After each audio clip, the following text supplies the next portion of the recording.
Hello, everyone. Welcome back to the Melanin Margin, the weekly chat show where conversations about race are never off the table. We're your hosts, Quaviondre Williams. And Daquon Wilson. So let's get into this week's conversation. What's hot on the table this week? In an article written by Alicia Adijobi on Metro, we learn about how Ye, formerly known as Kanye West, is facing fresh backlash after disturbing scenes in his new music video where Pete Davidson is buried alive. The rapper released the black and white visuals for his single Easy featuring The Game, which has been lifted off of his new album Donda 2. One scene in the dark video features an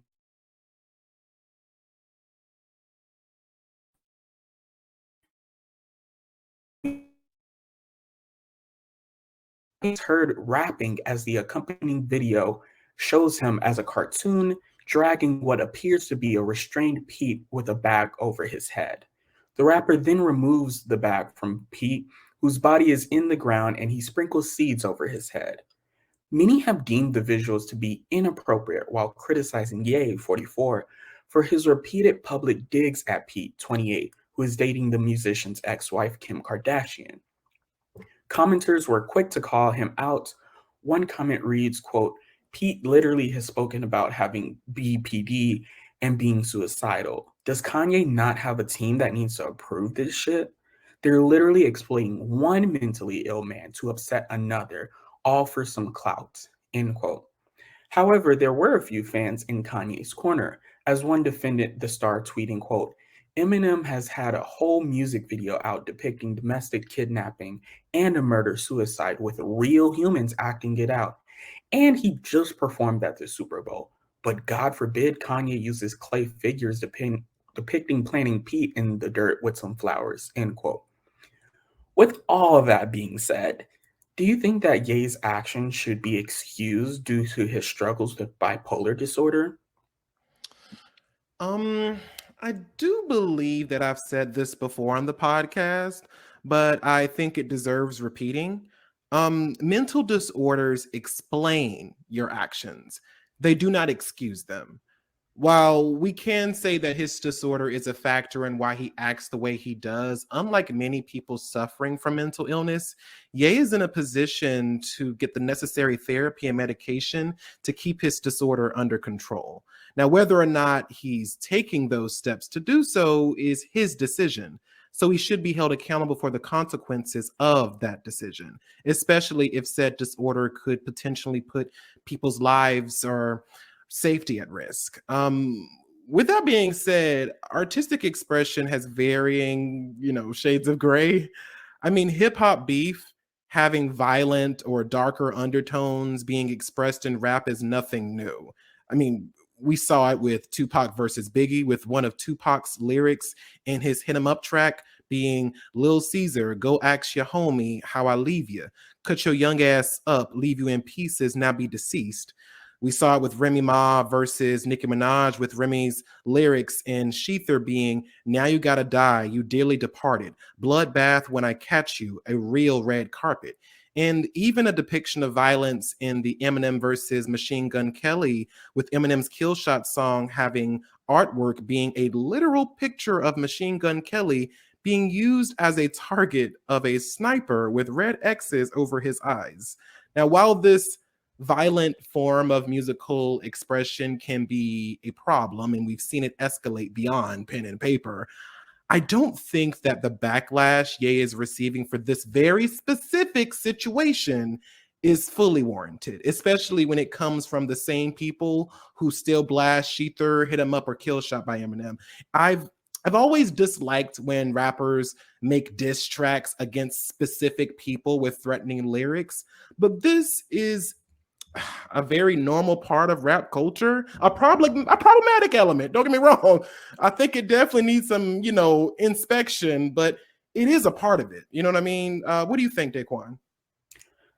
It's one of these things where absolutely mental health illnesses are not an excuse for anything, especially Yeah. something like this. Like you said before, Kanye West is a man of much means. He's literally a billionaire, if not a multi-billionaire. So he has the resources to get medication if Mhm. medication isn't his zhuzh, therapy.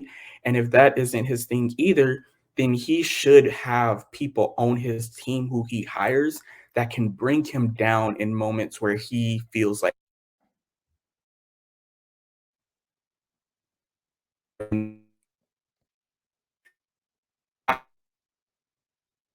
to approach this situation by doing A, B, and C. And I also hear you on thinking about how hip hop and the violence of diss tracks also plays a part in this situation. I think that one of the biggest problems in this situation is that it's someone who is in the rap scene where it's kind of understood what rap beefs are like and diss tracks and everything like that versus someone who's not in that scene at all because to my knowledge, Pete Davidson has not released any rap singles. He doesn't have a Mhm. mixtape, anything like that. So I think that kind of causes the problem because if it's two people within the culture, then it's kind of like almost more understood than somebody who's completely outside of the culture. Because yes, Yeah. comedians riff on each other all the time, but most comedians aren't talking about very violent things in their comedy sets. Um, so I do understand what you're saying. And I think that part of the reason why there is such outrage for this particular situation is not just the situation itself, but everything that is going on around Ye right now, Yeah, whether it's yeah. this beef with Pete Davidson, his very messy divorce with Kim Kardashian, and all like the pressure that she feels and everything that she feels in this moment. So I think Yeah. that it is a culminating effect. Yeah, I agree. I think that, like I said, for this very specific circumstance, if we're taking this like out by itself, I don't think that the outrage is warranted. But I also do think, and I do understand where you're coming from, where like this may be a culmination of all of the situations that he's been doing, especially with Kim Kardashian. I mean, Ye has been displaying some very stalker-like behavior following his divorce from Mhm. Kim Kardashian. To I say the mean, least. to say the least. I've seen online recently that people have been turning the conversation to blaming the victim rather than the perpetrator. You know, I've seen several people trivializing Ye's actions against Kim by saying things like, well, we tried to warn you about him and this is what you get, or even going as far as to say that this is what she deserves. And I want to first start off by saying that over here on the Melanin Margin, we stand with women and any victim of an abusive situation. Now, Period. the Kardashians and the Jenners as a whole have had questionable behavior and are incredibly problematic in their own very specific ways, to which they should absolutely be held accountable for. However, in no way, shape, fashion, or form does this excuse Ye's behavior right now.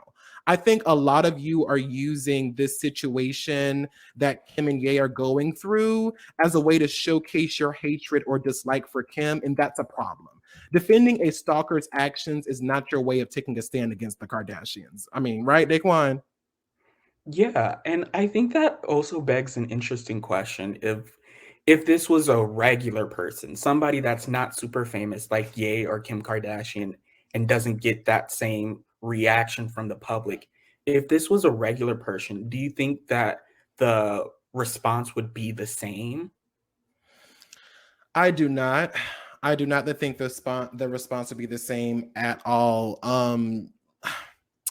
While this may not have escalated any further yet, I do think that our society has a history of not believing women when they tell others about creepy or dangerous men until after something life threatening has occurred.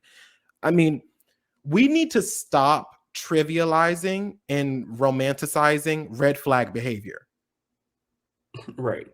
If someone doesn't want to be with you, leave them alone. If someone says don't do X, Y, and Z, respect their boundaries. And when people tell you someone may be dangerous or scary, believe them before they become that person's next victim. Now, listen, I don't know what's going on behind closed doors between Kim and Ye, but from the messages that Ye has leaked online, there is definitely stalker behavior going on. I mean, I don't know if you read about this, Daquan, but in one of the messages, Kim asked him, why can't he keep their personal conversations in private, to which Ye responds, "Oh, because I got a text from my favorite person in the world. I'm your number one fan, and why wouldn't I tell everyone?" And his consistent jabs at her current boyfriend is giving very much "if I can't love you, no one can" kind of vibes, and it's not cute. Yeah, and I also think that it's something where I feel like this is just a manifestation of toxic masculinity because I think Mm-hmm. a lot of times we see that, the man, regardless of whether the woman currently wants him or not, like him being pursuing her and being like, oh, if I can't have you, nobody else can, and like creating beef with a new boyfriend to like try to get his woman back. I think that is seen so many times in media and it's so normalized for just regular everyday people that when we see it at this grand of a stage, it's like, okay, maybe this is a little weird. Maybe we should be doing something about it.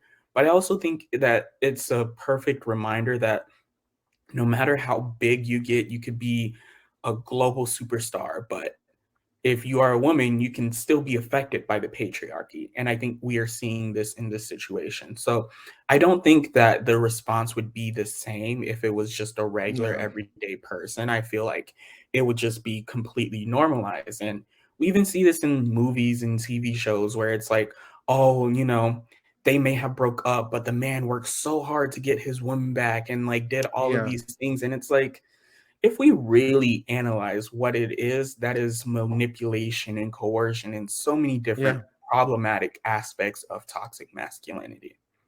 I also think that there is something to be said because I really appreciate you bringing up the TV and film aspect. I made a TikTok a while back because I was thinking about the earlier TV shows I used to watch growing up, specifically Family Matters, right? And we look Mhm. at the Laura and Steve situation, where Steve is consistently pursuing Laura over the years and consistently saying, "Oh, I love you, Laura. I want to be with you, Laura. You're my favorite person in the world," or I want to be with you. All of these things, right? And Laura has consistently said over the entire course of the show, basically, that she did not want Steve in that way.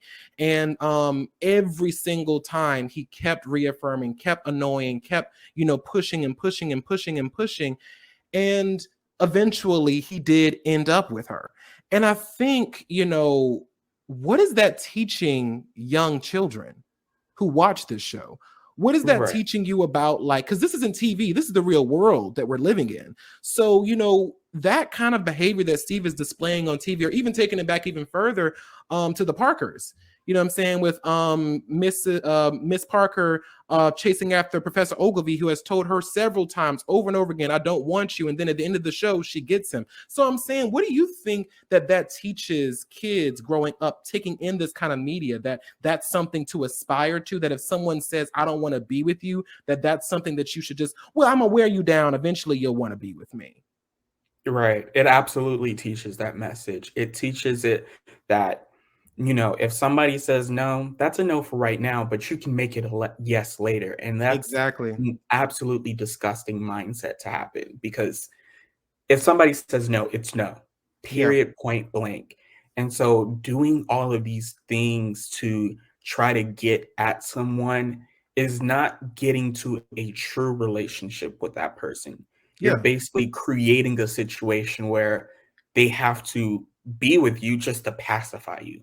Because regardless, you are going to basically try to ruin every other relationship in their life until they get with you, and then you can be happy. And it's like, you are prioritizing yourself over another human being and trying to mess with their own free will. Like, that is completely selfish. It's to me, it's honestly borderline in a way Stockholm syndrome, like in a very different way, because it's almost like, you start to sympathize with the person that's basically terrorizing you.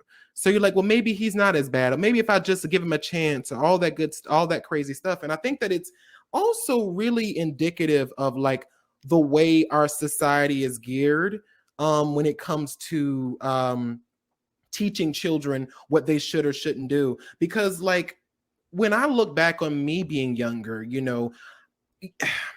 I don't believe that TV, raises children. But I do believe that it does have a sort of influence on you.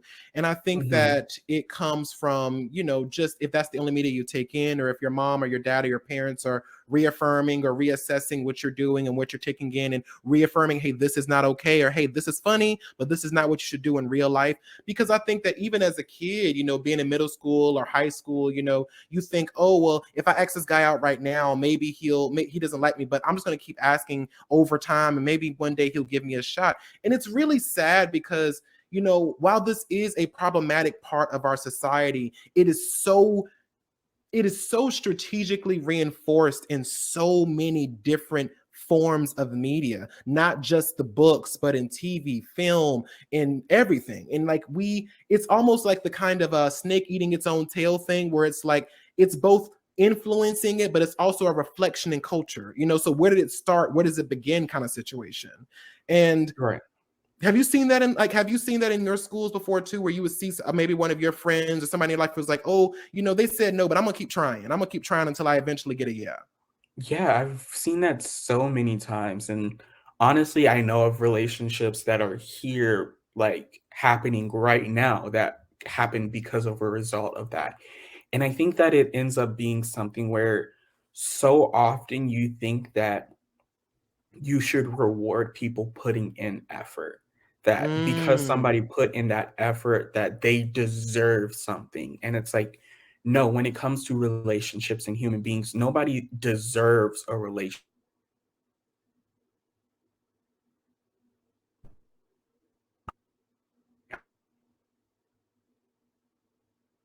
And so I've seen so many times when people are just like, well, like, I feel like they're just like very seriously falling for me because they're coming back time and time again.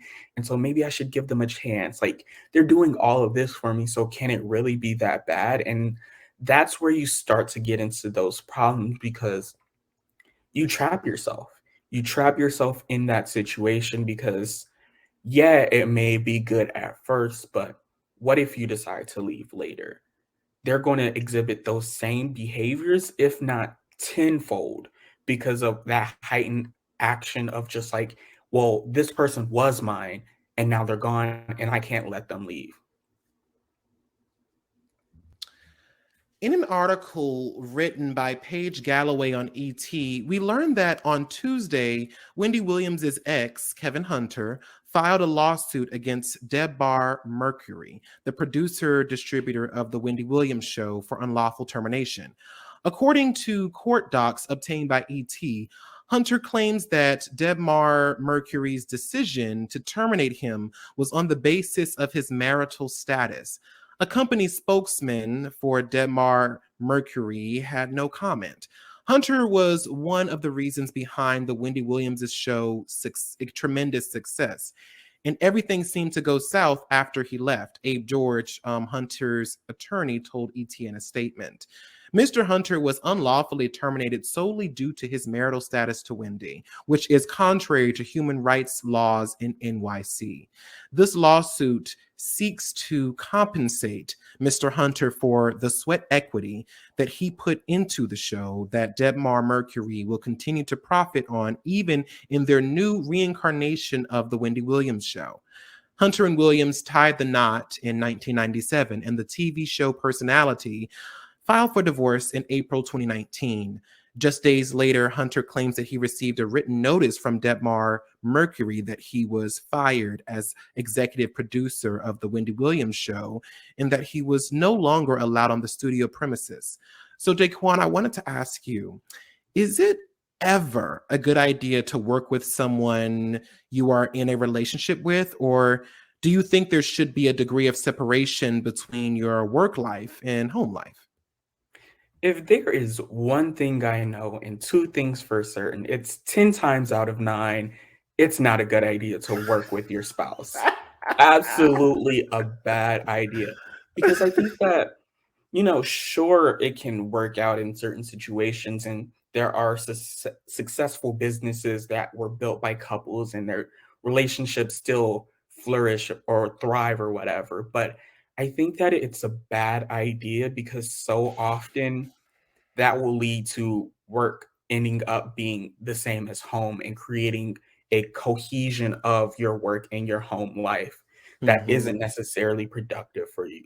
So you may be bringing work home and your spouse may be bringing work home. And then if anything happens on a business level that there creates some type of clash, imagine how that's going to manifest in the relationship at home.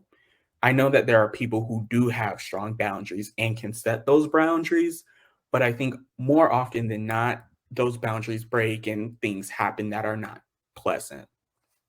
Yeah, I kind of want to echo what you're saying because in theory it sounds like a good idea, but Right. very rarely does it work in practice. Um, when you start to mix your career relations with someone that you're dating, the waters can get muddy really fast, especially if you aren't on the same level in whatever business you're doing.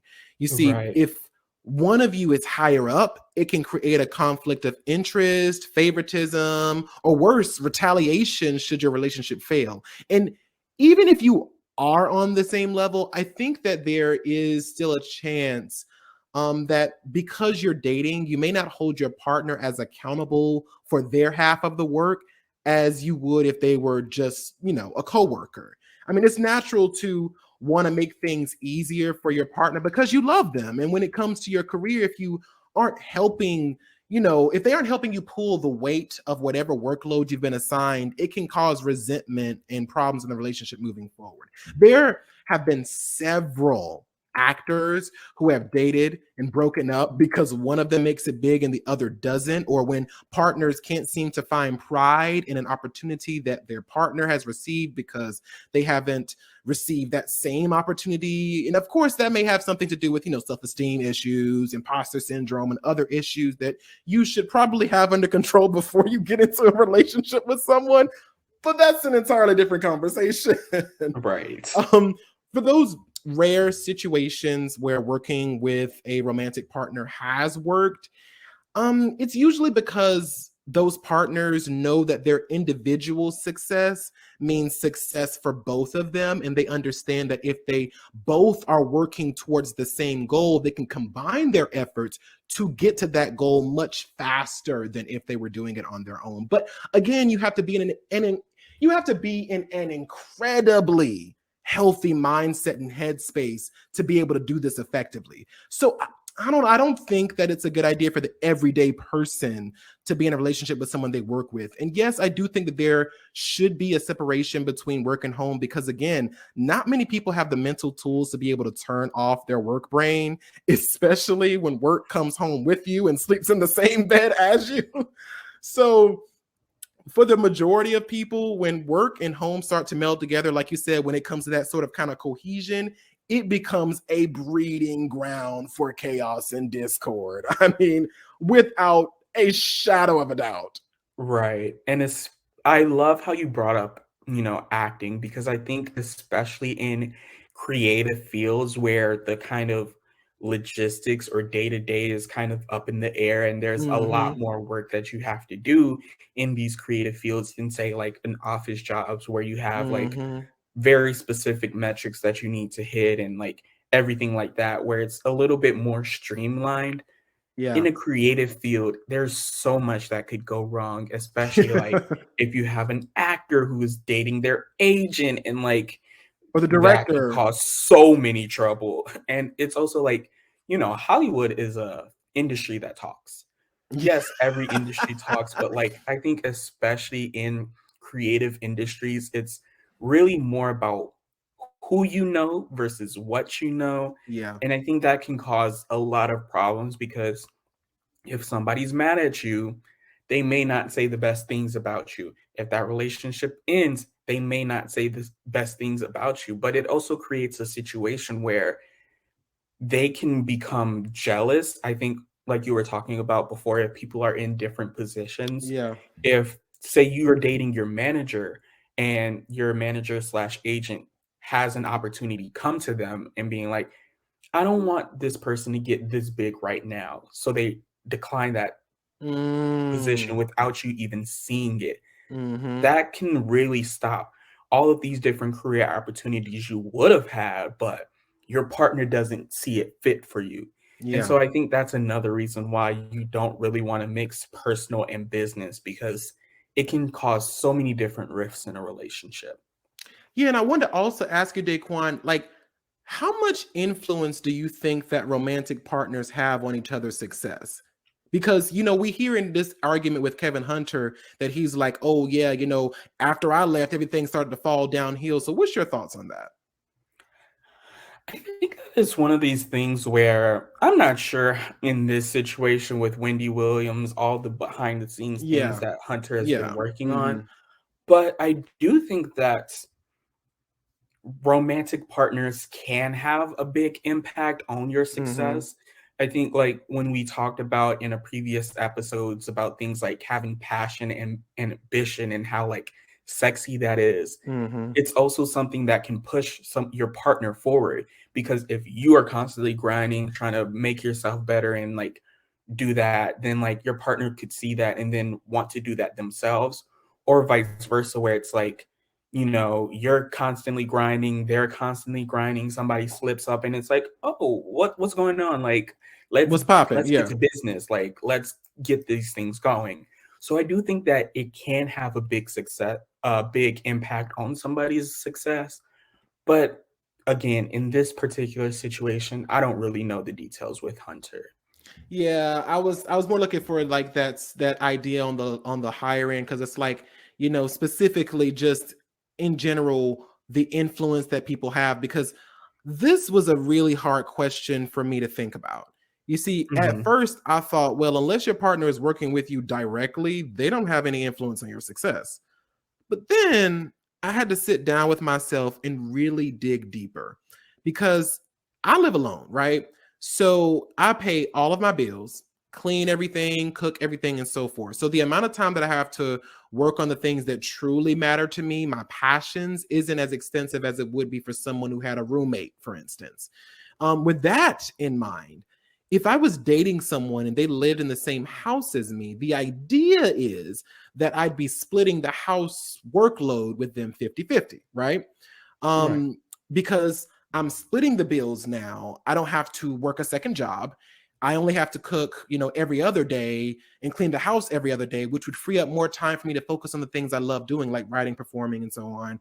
And then I thought, well, what if I had kids? And the same could be applied there. I only have to manage the kids half of the time versus all of the time if I were a single parent. And then there's the idea of how much does your partner invest in your talents and dreams? Like, did they buy you a new computer or microphone, ring light, camera, or editing software that helped give you that edge? Did they stay up with you all times of the night to help you work through a plot line, edit a video, record you? Or hell, I mean, did they help you heal from a trauma in your past that allowed you to get out of a depression so that you could get back to your passion? There are just so many ways in which people could be involved with your success, especially someone you're in a relationship with. So, what I think that the influence does vary, I think it would be impossible to say that your partner has absolutely no influence at all on your success whatsoever because help to any degree is still helping. Um, but when it comes to the idea of compensation, like whether or not they deserve it, I don't know. I think that probably might be more tied directly to how much their influence has contributed to your success. You know what I mean? Like, is that making Right. sense? Yeah, that totally makes sense. And I also think that, again, really being specific to creative fields, yes, it's like you have more time to do things, but I think especially with something like Wendy Williams, I feel like Wendy Williams' success is because of her personality. So no Yeah. matter what you do as a human being, you can't really change Yeah. somebody else's personality. Yes, you may give them a little bit more time to hone their craft, to like Yeah. get out there and do something like that. And it's like, yes, that is an influence that can positively affect someone. But I think the core of why Wendy Williams was so successful is because of who she is as a person, and that's not Exactly. something that I think can be easily influenced. Yeah, I think it's such a weird position because like, on the one hand you're like, well, they're your partner, so we don't know the ins and outs of directly how much, someone has helped someone or how much someone has even developed their personality, because people do change based off the people that they're around, people that they're with and stuff like that. But also I think it's just one of those muddied waters of like, if we go with that idea, then we have to say, well, when you went to the store that one time and that lady said X, Y, and Z, was that influence or because of whatever? So I think it's like you said, I think that when it comes to this specific circumstance, I don't know. Obviously, neither one of us know what's going on in their house.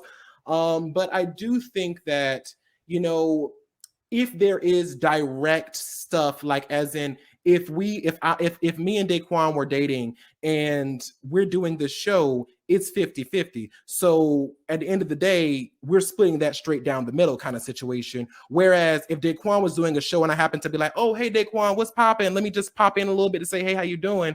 That's not really a direct linkage to the success of the both of us, because at the end of the day, it was just me popping in versus me being a direct person involved in that. Like if in this situation, if Kevin Hunter was actually on the show with Wendy and it was Wendy Williams and Kevin, whatever, then that would be something different. What do you think? Yeah, I completely agree because I think that this notion that Kevin Hunter is the reason for its success really overshadows that the Wendy Williams show has an entire team. There are so many Exactly. people who are on production, staffing, everything like that. So to kind of summate everything that creates the success to one person is really just overshadowing the entire team. And it honestly diminishes, and it honestly talk back to what you were saying too about patriarchy. It diminishes the fact that this woman ate this game up. Whether or not you Right. like Wendy Williams or not, she did what she did. Exactly. In an industry where so many of the big radio stars turn into TV stars are men. Mm-hmm. So, in an article, The Problem with Euphoria, written by Samuel Getchu, he states that, quote, social media was central to the unfurling of the tragic sagas of his peers in high schools by inundating their peers' Instagram feeds with photos of red cups, bags of bud, hot box cars, all of the indicators of a so called real coming of age. Notoriety and popularity were the same thing. The appeal of these acts lay in the public proof of participation. They had sex so their peers would know they had sex. They did drugs so their peers would know they did drugs. They were motivated by the petrifying prospect of being left behind, of growing up too slowly, of making it to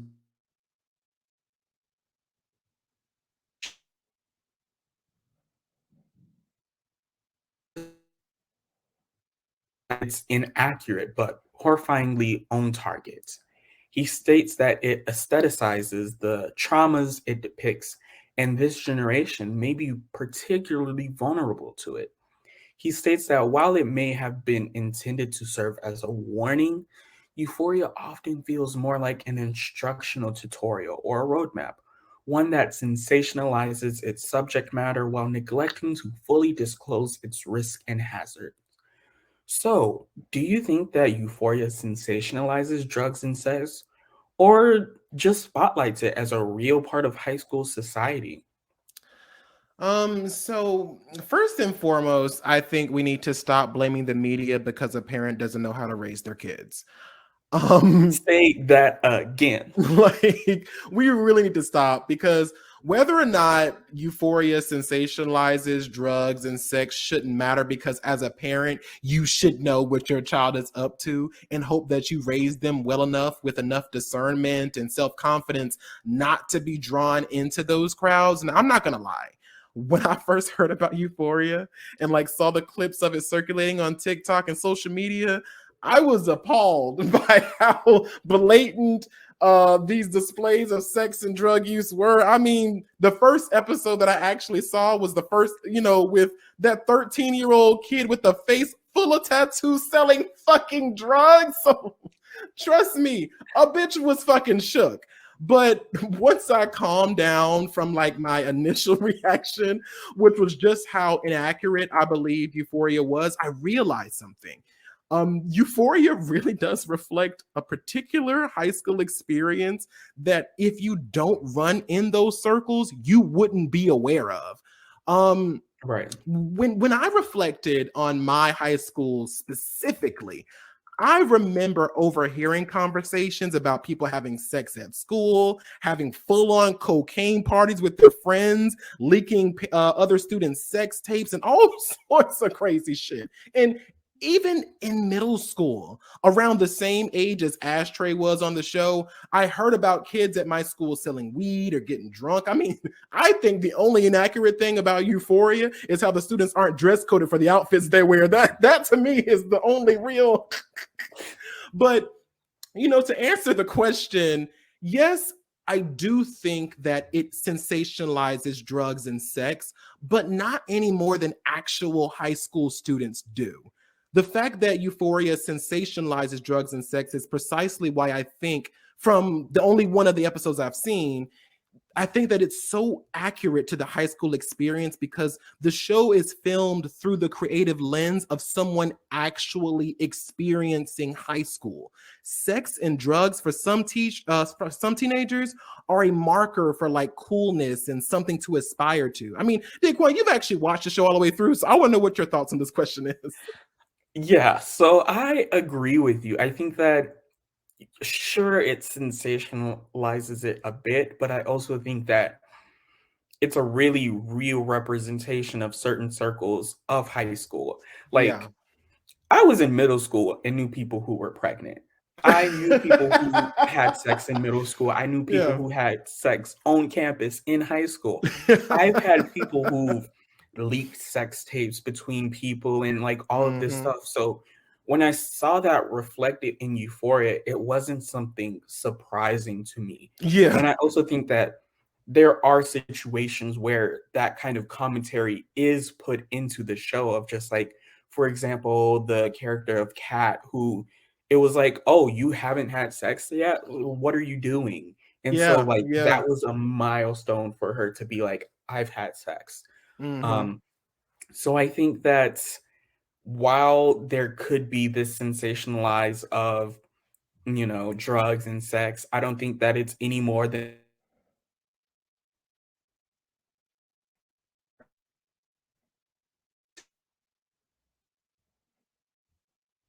is creating more educational curriculum in schools, really teaching parents, giving them the materials to have these conversations with their children. So, like creating all of these different things outside of movies and TV. So, it's not movies and TVs raising the child, it's parents and educators teaching them how to be a person. Exactly. I also want to ask you, like, do you even think that Euphoria is a show geared towards teenagers or adults who've endured that specific aspect of high school? Here's the thing. If you are a teenager watching Euphoria, what are you doing? You have What are you homework to doing? do. Go do your algebra homework. You gotta turn it in tomorrow. Like go do like don't watch Euphoria. I think that Euphoria is very much Degrassi for adults. Like Degrassi, I see is that high school kind of for teenagers. A lot of the Yeah, cast are actually teenagers, and so I feel like that's a show for actual teenagers. But Euphoria, it's so much for adults. I think that yeah, even just like in some of its referencing of certain pop cultural moments or anything like that, or just like how deep it gets into like people are psychoanalyzing literal eyeliner and glitter and stuff like that and how it's used on people's faces. I don't think a teenager is getting that deep into it. So when you yeah. have these references built into a show, I think that that kind of shows that it's leaning to a more adult audience, a more nuanced audience that are going to think a little bit deeper than just like, oh, this is a cool show. Let me watch drugs and sex. Yeah, I fully agree. I think that this is not a show for actual children or teenagers. I think this is a show for adults ages 21 and up as a sort of reflection. Especially with all the full frontage Yeah. nudity in it. But yeah, I think it really is a reflection of the crazy shit that happens in high school, and like, how some of the people in high school have gotten involved in, with that kind of stuff or heard about it. And um let's just be real. We know that teenagers are watching this show because teenagers will always watch things they're not supposed to do. We know Right. that. However, I do think that this goes back to what I said earlier about how parents should trust the way they raise their child. While it's Hmm. true that this show could influence some teenagers to want to try drugs or have sex, it's not any more influential than classmates who are trying to get them to do the same fucking thing. Um, my mom raised my sister and me with a certain set of values that even when we weren't in her presence, we still upheld those same values. As a teenager, my mom told me not to watch certain things, and a bitch still fucking did because I was a fucking teenager. And I was like, oh, I wonder what this is. Why can't I watch it? You know what I mean? And I remember watching several TV shows and movies with some very explicit sex scenes and drug use and violence, but I've never wanted to emulate the people I saw on screen because I chose not to, because of how I was raised, the type of person I was, and the life experience I had at that point. Now, this isn't to judge people who have engaged in those activities, because you never know what someone has gone through, that has put them in a position where they felt the need to do drugs or engage in dangerous sexual behavior or have to be violent, because, bad shit happens and some teens are really dealt a very bad deck in life. Right. But the point is, if a teen is going to do something, they're going to do it regardless of what they see on TV or what you say as a parent. Um, all that you can do as a parent is try your best to create a safe and healthy environment for your child to prosper in, and hope that they don't get involved with the wrong crowd. Because at the end of the day, they aren't just teenagers. They are people with their own lives, their own thoughts and feelings. And no matter how tightly you want to, oh, baby, don't do this and don't do that, eventually you're going to have to let them make their own choices. I mean, what do you think, Daquon? I think that we have to recognize that this is an art. And so when you are a creative person who creates art and somebody that's not in your intended audience sees that art and gets offended or whatever like that, that is not your problem as an artist unless you're doing something Exactly. like really problematic. Like that's not your problem. So if Sam Yeah, Levinson wrote Euphoria and he wrote it for a more mature crowd and there are teenagers watching it, that was not Sam Levinson's intended audience, exactly. especially if he is then not marketing it towards teenagers, because I think that's where the problems happen is even if you write it for adults but then market it towards teenagers, that can be problematic. But Yeah. to my knowledge, Euphoria is not really marketed towards teenagers. And so I feel like an artist should be able to make their art without having to worry about people who aren't their intended audience, if that makes any sense. Yeah, I think, and like again, I think that goes back to that parent trusting the way they raise their child. Because at the end of the day, when we look, I mean, I think I remember this video. I don't know if we talked about this on the podcast before, but Cardi B was under fire one time when she was playing her music. She was playing WAP, right? And her kid had walked into the room. She's like, "Oh, no, no, no, no, no, no, no, no!" And she turned the music off, and she just sat down and was like, "Hey, baby," talking to her baby, and then waited for her baby to leave the Mhm. room while she was on live stream before she turned the music back on, and she waited for her child to leave the room. And all of the people in the comments were like, "Oh, so your kid can't listen to your music, but our kids can." And it's just like, no one is looking at the fact that that is some A1 fucking parenting. Because Right? Cardi B knows that her music is not for children. She knows that her music is not for teenagers. Again, teenagers are going to teenager, but the reality is her market has always been adults. She didn't come into the scene like JoJo Siwa and then suddenly been like, throw this pussy back in my ass, like none of, like, touch the dangly thing in the back of my throat. Like she didn't come onto, you know what I mean? Like that wasn't the original message that she was trying to send with her music. That was not the original audience she was trying to reach out to. So the fact that people are trying to blame the artist for who intakes their art is a problem. It's a fucking problem. And people need to grow the fuck up. Like, honestly. Raise your fucking kids and stop letting these artists raise your fucking kids. There are parental controls for a reason. It's Ooh, your responsibility to use them. If you're too incompetent, that is your problem. motherfucking purr. Now, the table is always hot with current events and social issues, but sometimes the heat can get a little intense. Just a little Let's bit. turn the temp down, take a breather, and get into this week's topic cool down. So, Andre, I wanted to ask you, what type of student were you like in school, and did it change over time? Um, so I think we talked about this a little bit before in the education system episode. But I've always seen myself, at least back in the beginning, as a very focused perfectionist type of student. Um, it was great at the time because I'd be very into studying hard and making good grades. But as time went on, it made me develop failure anxiety that stuck with me throughout the years. If I ever made any grade lower than a B, I always felt like I wasn't trying hard enough, I wasn't studying long enough, or I wasn't smart enough, which is I think an incredibly dangerous mindset to have. So to start off, I was an incredibly anxious student. It it was no longer about how I could understand this lesson being taught to me before it, and then it suddenly became, do whatever you have to make an A, no matter what. And like while I'm sure that my mom's intentions were to make sure that I was intelligent, when I would bring home a grade that was lower than a B, there wasn't much room for explanation as to why I made a C or D or whatever. My confidence was shaken so badly by the pressure of both my teachers and my mom that even when I knew the material, I'd sometimes find ways to cheat because I was so terrified of, not passing.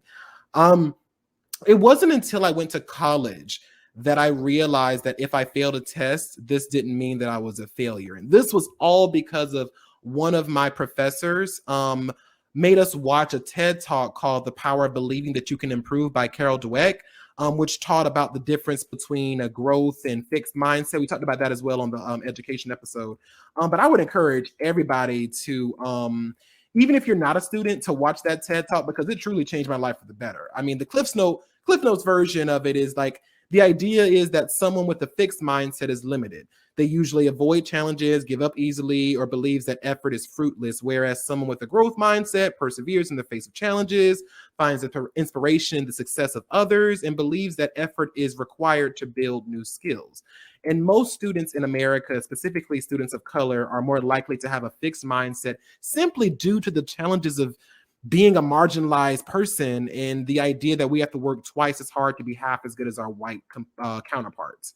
But in college, I changed significantly as a student because I started thinking in that growth mindset instead of believing that I just couldn't learn something because I didn't get it as fast as other students did. I started to believe that I just needed, more time to fully grasp it for myself. And it's the reason why I'm such a big proponent for establishing a growth mindset in children. Instead of saying, you failed, maybe say something like, you weren't ready yet, or let's try a different method. Also, I noticed that many of the concepts that I struggled with were so much easier when the teaching method shifted or I was transferred to a different teacher altogether. I mean, I think that thinking in a growth mindset allowed me to retain more information in the long run because I wasn't just recalling information I was memorizing. I was actually truly taking the time to understand and comprehend what I was being taught. But what about you, Daquon? What kind of student were you, or did that change? You know, this may come as a surprise to some people who knew me later in life, but early on in school, I was the laziest student out there.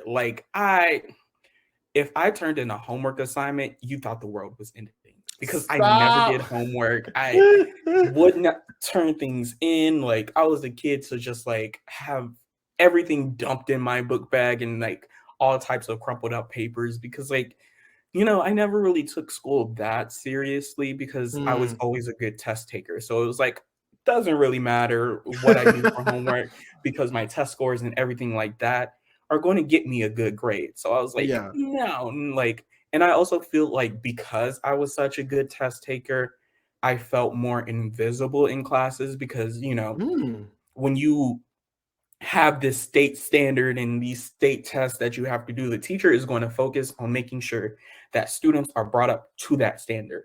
And so if you're already above that standard, they're going to be like, oh, well, like you got it. I need to focus on these other students. And so it wasn't Mm. until, having more attention on me as a student and like teachers really being like, hey, like you're doing a great job. I really believe in you, X, Y, and Z, that I really started becoming a little bit more perfectionist and being like, you know what, let me get these A's, let me just really shoot for it. Because before I was like, well, like I'm taking honors classes, so like even if I get a B, that's like really an A if I was in a regular class. So Mm. and then of course college happened, and then like I was a super perfectionist, and then I was just like, you know what, that burnt me out so quickly. C's get degrees. Let me just chill out a little bit. So that was how I was academically. Yeah. But socially, I think that for the most part, it's been pretty consistent. Like I'm the type of student where like if you have classes with me, like I'm pretty quiet until I warm up to you and then I'll show my personality. And I think that, I never was like a super popular person, like anything like that. But I will say, when it came time to yearbook time, senior year, I was that bitch. Like, let me tell Oh my you, God.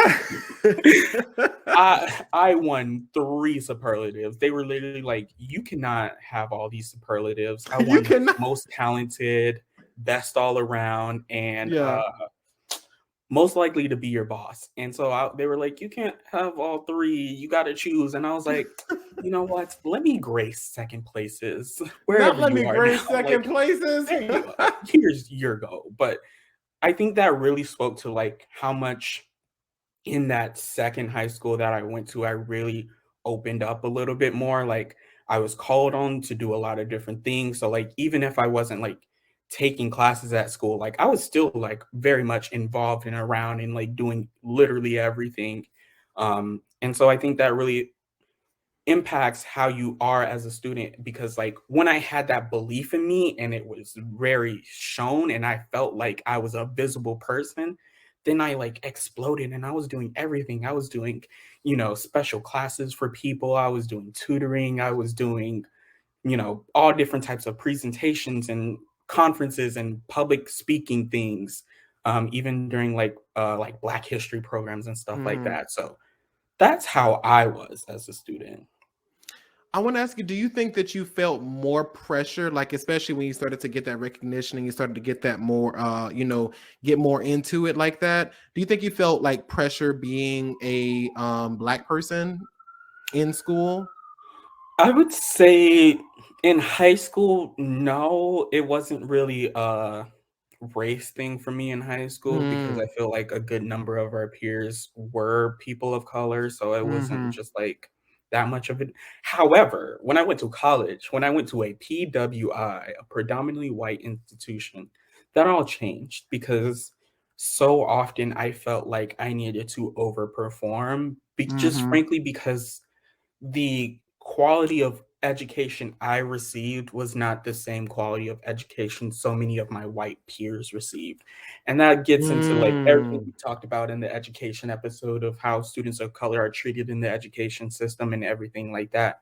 But I really felt like I had to catch up to their level because they had more resources. They received more things throughout that K through 12 process. And so that was what made me a perfectionist and also what made me burn out so fast.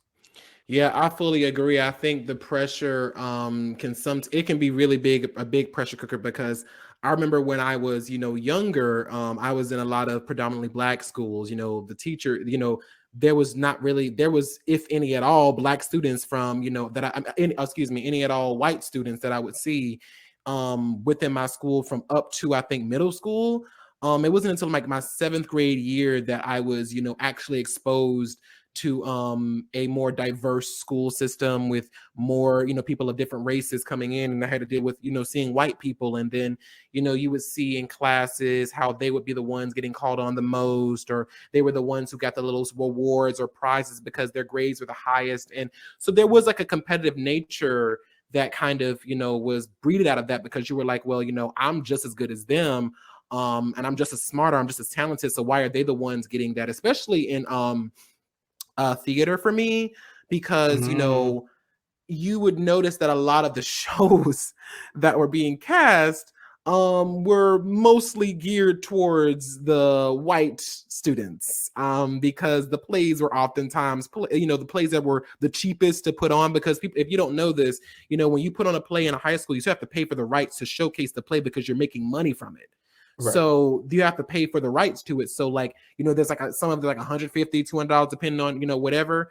So a lot of the stories, a lot of the shows that we would do were the cheaper ones, but those cheaper ones were the older ones. And those older ones usually had, white Caucasian male, white Caucasian female. And then, I remember one show that I had to do where I was the only role that I was able to be cast in was as a butler. And I was like, the fuck no. Like, the fuck no. The fuck no. Nope.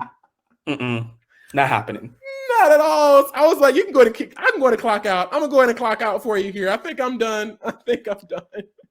So yeah, I think it really does kind of, being that student in a school that's predominantly white, or being in a school that, has those kind of pressures there, it does make it a little more difficult, and you do feel like you have to work twice as hard. And like Daquon said, there's a lot of burnout that comes from that. And, sometimes you have to give yourself some grace and know, like, regardless of what these other bitches think, I'm still that one, always will be that one, motherfucking per. Okay. Right. Now, so many children grow up never knowing the full scope of what their culture has contributed to society and history. So, Daquon, I think it's time for a change. Let's take a pause, rewind, and remind the world just how we did that.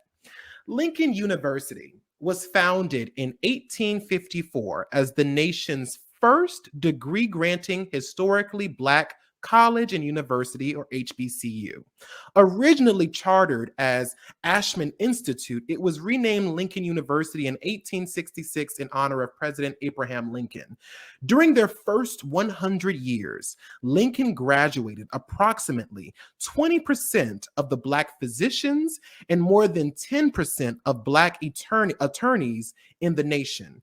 Their alumni have led more than 35 colleges and universities and scores of prominent churches. They also include U.S. ambassadors, mission chiefs, federal, state, and municipal judges, mayors, and city managers. Today, Lincoln graduates are also making names for themselves in creative and entertainment fields, including as writers, directors, comedians, and film executives. Black excellence. We love to see it. Now, Barbara Charlene Jordan was an African-American lawyer, civil rights movement activist, educator, leader, and politician. She was also the first African-American elected to the Texas Senate after Reconstruction, and not only the first Southern African-American woman, but also the first queer woman to be elected to the U.S. House of Representatives. From a very young age, she showed she had the gift to be a great orator. This gift was seen on the national level during her famous speech during the Richard Nixon impeachment hearings. Jordan sponsored legislation that brought in the provisions of the Voting Rights Act to include Hispanic Americans, Native Americans, and Asian Americans, and other legislation that would extend the minimum wage to cover non-unionized farm workers and domestic workers. In 1994, just 2 years before her death, she was awarded the Presidential Medal of Freedom by President Bill Clinton. Black queer women. Her bringing in Women's History Month with Black queer women. You already know. Now, as always, thank you all so much for watching and keep the conversation going down in the comment box below. Don't forget to give this video a thumbs up. And if you are listening to us on our podcast, please rate and review on whatever platform you're using. You can also follow our podcast on Instagram and TikTok at the Melanin Margin for updates of new content. And if you'd like to follow each of us, our handles are at Daquon MUE. And at Andre Talks a Lot Honey. Now, we will see you all next week on the Melanin Margin, where our goal is always to bring the marginalized to the spotlight in any way we can. Goodbye now.